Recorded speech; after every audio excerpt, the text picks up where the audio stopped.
Welcome to today's episode of Pleasing Mr. K. I'm Molly. And I'm Rose. And today we'll be hitting the nail on the head with a case that changed how our country handles illegal and unconstitutional searches. Illegal substances. Oh, my favorite. No, illegal searches, you stupid head. I'm saying that.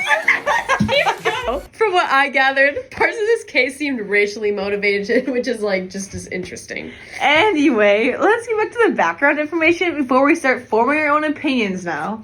Fine. The year is 1957, and a woman by the name of Dolly Mapp gets an angry knock at her door. Miss Mapp was a 34-year-old African-American woman who lived in Cleveland, Ohio. She was involved in illegal gambling operations of mobster Shondor Burns, aka this dude pretty much was the face of organized crime in Cleveland during the 40s and 50s. Miss Mapp was trying to make bank, okay? If it took illegal gambling, it took illegal gambling. Well, to her dismay, on May 23rd, 1957, the police received an anonymous tip that a bomber, Virgil Ogletree, was hiding in the home of Dolly Mapp. So, back to that angry knock on the door. Yeah, so the police stumble in without a warrant and started looking for this guy. You could probably assume if the police barged into your house unannounced, you would ask if they had a search warrant too. I mean, I'd be pretty upset. The audacity of the police these days, or those days I guess it would be. Get this, they waved a random piece of paper in her face claiming it was a search warrant, but it really wasn't. Is that legal?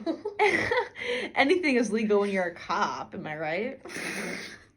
Well, they ended up searching her house, and she immediately asked for a warrant, and yeah, they waved that paper in her face. She snatched it from them. And then they snatched it right back. And they arrested her for being belligerent. And they did find Ogletree in her house, in the basement, with an unloaded gun.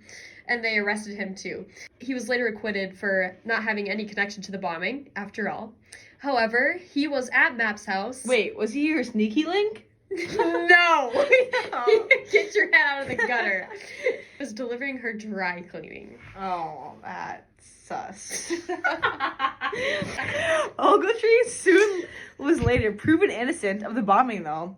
During the search, they found in Mapp's possession a new drawing and a trunk with pornographic material and charged Mapp with a felony. Wow, that's interesting. But if you recall, the police entered and started snooping around the house, without a warrant. And if you know anything about warrants, they state exactly what the police can and can't do. If they had an arrest warrant, they could only enter the premises to arrest someone. Wait, so if they're police, they can't just come into your house and do whatever they want? No. So now you can see why they started to harshly split on sides of the court. The first court ruled her guilty and sentenced her to 7 years in prison for those naughty books and pictures. And she appealed, of course, and it went to the state court of Ohio. They said, nope, 7 years, girl, do the time. And she said, nope, appeal again. And then, boom, case went to Supreme Court. You do the crime, you do the time. And once it finally went to the Supreme Court, they noticed it not having a warrant is a violation of the 14th Amendment. The opposing lawyers were like, uh-oh, let's talk about Ohio's anti-porn laws. Let's take attention off us and focus on that. U.S. Supreme Court ended up with a 5-3 vote in Mapp's favor. The court said that the evidence seized unlawfully without a search warrant could not be used in criminal prosecution. Well, in the end, it did strengthen the 14th Amendment protection against unreasonable searches. So that is why it's a landmark case. Right on, girlfriend.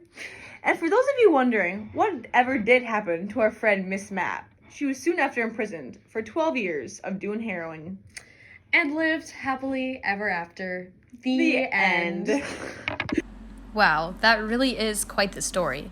But what does this exactly mean for Supreme Court and our own government? The outcome of this case has made itself an official rule of law. It is known as the exclusionary rule that prevents government from using evidence gathered in violation of the Constitution in court. The decision in Mapp v. Ohio lives on through the exclusionary rule and our podcast. We hope you enjoyed. Be sure to drop in the comments what topics we should discuss that will please Mr. K. Until next time!